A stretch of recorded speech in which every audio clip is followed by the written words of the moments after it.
Alhamdulillah. Alhamdulillah Rabbil Alameen. Wassalatu wassalamu ala Sayyidina Muhammadin wa ala ali Sayyidina Muhammadin wa barik wa sallim alayhi. Amma ba'd. அல்லாஹ்வுடைய மாபெரும் கிருபை அல்லாஹ் சுப்ஹானஹு வ தஆலா இன்று ஓதப்பட்ட சூரால சூரத்து தௌபா அப்படின்னு ஒரு சூரா. அந்த சூரா அல்லாஹ் தஆலா ஒரு ஆயத்துல சொல்றான், ஸல்லல்லாஹு அலைஹி வஸல்லம் அபூபக்கர் சொல்றதாக ஒரு ஆயத்து வருது. லா தஹஸன் இன்னல்லாஹ மானா, அபூபக்கரே கவலைப்படாதீங்க, அல்லாஹ் நம்ம கூட இருக்கிறான் அப்படின்னு சொல்லி ஒரு ஆயத்து.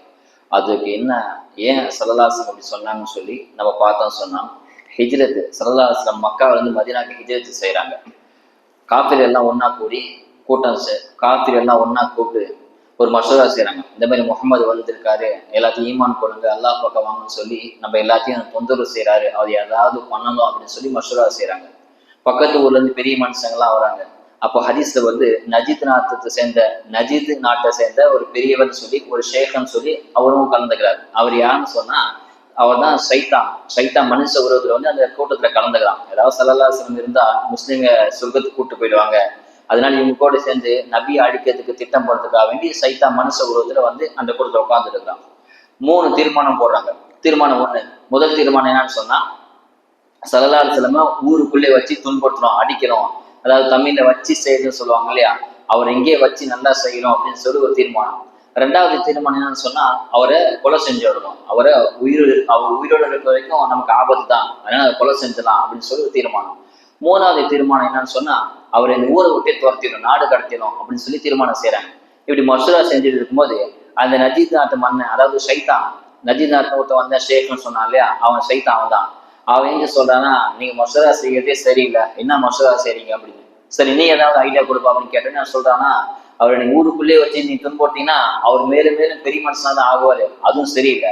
சரி ஊரை விட்டு அனுப்பிச்சுதான் நீங்க மசூரா செஞ்சீங்க பாத்தீங்களா, நீங்க ஊரை விட்டு அனுப்பிச்சாலும் அவர் அங்க போய் இதே பிரச்சாரம் தான் பண்ணுவாரு, அதை ஊரை விட்டு அனுப்பக்கூடாது.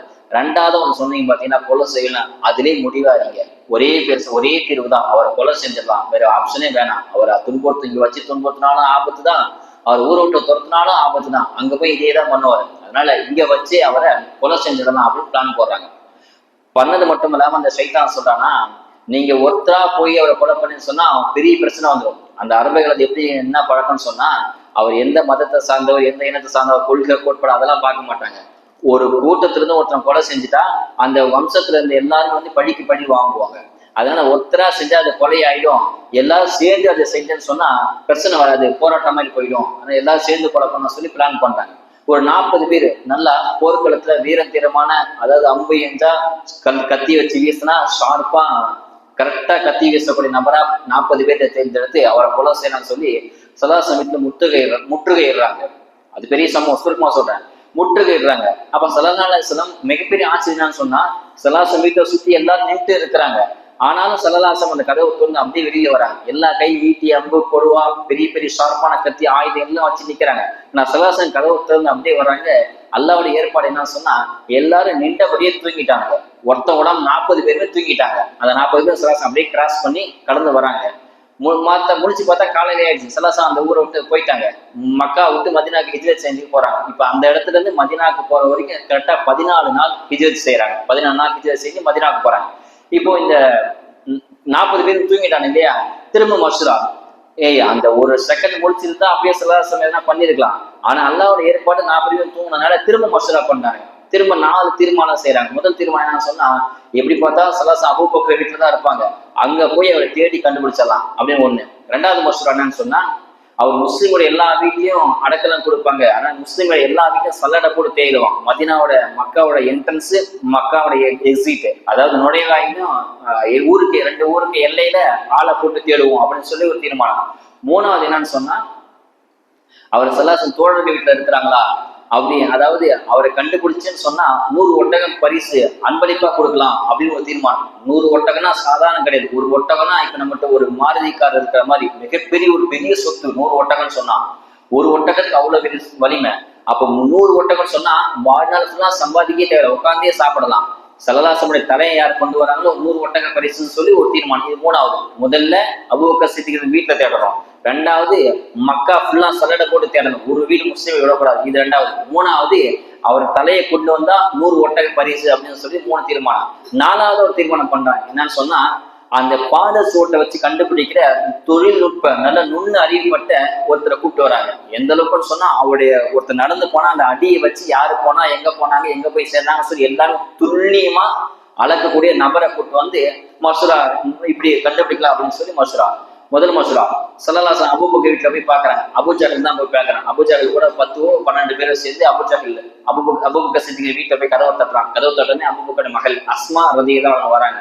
வந்து கதவை திறந்து அபூஜஹல் நிக்கிறான். என்னன்னு கேட்டா ஸல்லல்லாஹு எங்கன்னு கேட்கறான். உங்க அப்பாவும் ஸல்லல்லாஹு உங்க அப்பாவும் அபூபக்கரும் நாயகமே எங்கன்னு கேட்கும்போது அவங்க தெரியாதுன்னு சொல்லிட்டாங்க. உண்மையில அவங்க எங்கன்னு தெரியாதா அப்படின்னு சொல்லி கன்னத்துல மாறி மாறி அடிக்கிறான். இந்த ஹதீஸ அஸ்மா ரலியல்லாஹு அவங்களே அறிவிக்கிறாங்க. என் வீட்டுக்கு அபூஜஹல் வந்தா என்கிட்ட கேட்டா நான் தெரியாதுன்னு சொன்னேன்.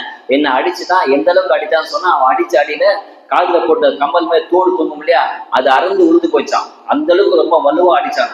இல்லையா அப்படின்னு சொல்லி அடிச்சுட்டு போயிட்டானா. ஹதீஸ்ல இந்த இடத்துல உலமாக்கள் பதிவு செய்யறாங்க. அவன் இல்லைன்னு அஸ்மா இல்லைன்னு சொன்ன உடனே அந்த வீட்டை விட்டு வெளியில வந்துட்டாங்க. வீட்டுக்குள்ள போலியான். அரபுகளுடைய உன்னத பண்பு என்னன்னு சொன்னா, அவன் காஃபிரா இருந்தாலும் சரி முஷ்ரிக்கா இருந்தாலும் சரி, பெண்கள் இருக்க வீட்டுக்குள்ள போய் பார்க்க மாட்டானா. அது அருகுறுப்பா அசிங்கமா நினைப்பாங்க. ஒரு பெண் வீட்டுக்குள்ள இருக்கும் போது வீட்டுக்குள்ள ஒரு ஆண் போனா அது தனி ஒரு ரொம்ப அவமானமான கருதுவானா. அதான் வீட்டுக்குள்ள போல. அவன் இல்லைன்னு சொன்னே எடுத்துட்டு வந்துட்டானா. வீட்டுக்குள்ள போய் மேல இருக்காங்களா, கட்டுக்கல்ல இருக்காங்களா, எங்க ஒளிஞ்சிருக்காங்கன்னு சொல்லி பார்க்கலையா, பார்க்கவும் மாட்டாங்களாம். பெண்கள் தனியார் வீட்டுக்குள்ள போக மாட்டாங்கன்னு சொல்லி பதிவு செய்யறாங்க. இப்போ சேர்னாங்க, கிடைக்கல. 2வது மதினா ஊர் எல்லை பார்த்தாங்க, அங்கேயும் சலாசம் கிடைக்கல. 3வது 100 ஒட்டகம் சொன்னோன்னு எல்லாம் கிளம்பிட்டாங்க.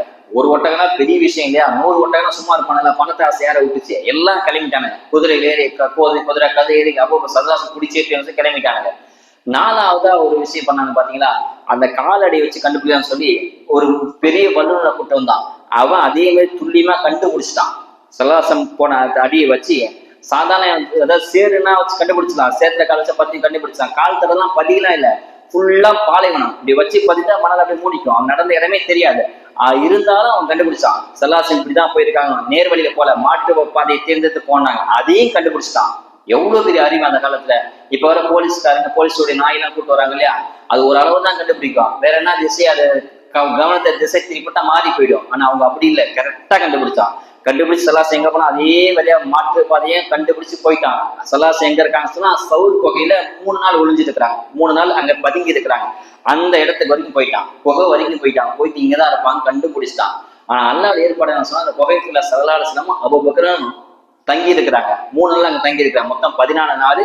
3 நாள் அங்க தங்கி இருந்து சேர்த்து 14 நாள் அங்க தங்கி இருக்கும் போது ஒருத்தன் இப்படி அந்த குகை எப்படி சொன்னா, ஒரு சுரங்கப்பாதை மாதிரி, அதாவது அடியில இருக்கும். நம்ம கால் இப்படி குனிஞ்சு பார்த்தா தெரியுற மாதிரி அடியில அந்த குகை இருக்கும். அந்த குகைக்குள்ள அபூபக்கர் சித்திக் ரலியல்லாஹு அவங்களும் ஸல்லல்லாஹு உட்கார்ந்து இருக்கிறாங்க. சுத்தி காஃபிர்கள். வெளியில வந்தா எல்லாரும் ஆயுதம், அதாவது உயிருக்கு ஆபத்து. அந்த நிலைமையில அபூபக்கர் பயப்படுறாங்க. அப்ப ஸல்லல்லாஹு சொல்றாங்க, மா லன்னுக யா அபூபக்கர், அபூபக்கரே என்ன நினைக்கிற, நீ நான் மட்டும் இருக்குன்னு நினைக்கிறியா, லா தஹசன். ஸல்லல்லாஹு அப்பதான் அந்த ஆயத்தை சொல்றாங்க. ரொம்ப நமக்கு நம்பிக்கை இழந்த நேரத்துல ஒரு ஞாபகம் வர வேண்டிய ஒரு உன்னதமான ஒரு ஆயத். லா தஹசன், அபூபக்கரே பயப்படாதீங்க, இன்னல்லாஹ் மானா, அல்லாஹ் நம்ம கூட இருக்கிறான். ஏதோ சாதாரணமா சொன்ன வார்த்தை கிடையாது. உயிருக்கு ஆபத்து. வெளியில வந்தா கழுத்து துண்டா போகக்கூடிய நிலைமையில யாருமே பாதுகாப்பு இல்லை. தன்னந்தனியா 2 பேர் தான் வந்தா உயிருக்கு உத்தரவாதமே இல்லை. அவ்வளவு சூழ்நிலையும் அவ்வளவு கஷ்டத்திலையும் எதிரிகளோட ஆபத்து இருக்கக்கூடிய நேரத்தையும் ஸல்லல்லாஹு கூலா சொல்றாங்க, அபூபக்கரே பயப்படாத, அல்லாஹ் நம்ம கூட இருக்கா, ஏன் பயப்படுறேன்னு சொல்றாங்க. இதுதான் நம்மளுடைய பாடம். இன்னைக்கு தராவியில பாடம் என்ன சொன்னா இதுதான். எந்த சூழ்நிலை வந்தாலும், எந்த பிரச்சனை வந்தாலும், எப்பேற்பட்ட ஆபத்து வந்தாலும், இந்த ஆயத்து அல்லாஹ் நம்ம கூட இருக்கான்னு ஒரு சிந்தனை மத்திட்டு சொன்னா நம்மளுக்கு வெற்றி தான் என்பதை இது ஞாபகம் வச்சுக்கணும். அப்ப ஸல்லல்லாஹு சொல்றாங்க, இது இஸ்னை இதுமாஃபில்கார், நம்ம 2 பேர் தான் உள்ள இருக்குன்னு நினைச்சுக்கிட்டியா, 3வது அல்லாஹ் நம்ம கூட இருக்கான், பயப்படாதான் சொல்றான். அல்லாஹ் அதே மாதிரி காப்பாத்துறான். அந்த சிறந்த வழியில அந்த குகையில குளிஞ்சு பார்த்தா தெரிஞ்சிடும். ஆனா அங்க அதுல ஒருத்தன் சொல்றானா, வலைக்கு முன்னாடி சிலந்த கூடு கட்டியிருக்கான். கூடு கட்டிருந்தேன் அவன் சொல்றானா, இதுக்கு உள்ள போயிருந்தேன்னு சொன்னா இந்த கூடு வலை கட்டா இருக்கும், கட்டாகாம வலை நீட்டா இருக்குது, அதனால உள்ள போக சான்ஸே இல்லை அப்படின்னு சொல்லிட்டான். அவன் அறிவு பாத்தீங்களா, ஸல்லல்லாஹு தேடி வந்தான், கிட்டவும் வந்துட்டான், புகைக்கு வெளியே நிற்கிறான். ஆனா எட்டி பார்க்கல, அல்லாஹ் எட்டி பார்க்க விடல, அல்லாஹ் பாதுகாத்தான். அந்த வார்த்தை அல்லாஹ் பாதுகாக்க வச்சான். அல்லது சுப்ஹானஹு வ தஆலா எந்த சூழ்நிலையும் அல்லாஹ்வை நம்புங்க, வேற யாரையும் நம்பாதீங்க. அல்லாஹ் நம்பணும் கைவிட மாட்டான். அல்ஹம்துலில்லாஹ். அல்லாஹ்வுடைய நம்பிக்கையை நமக்கு அல்லாஹ் அதிகப்படுத்தி தருவானாக. அஸ்ஸலாமு அலைக்கும் வரஹ்மத்துல்லாஹி வபரகாத்துஹு. ஆமீன். பிஸ்மில்லாஹிர் ரஹ்மான்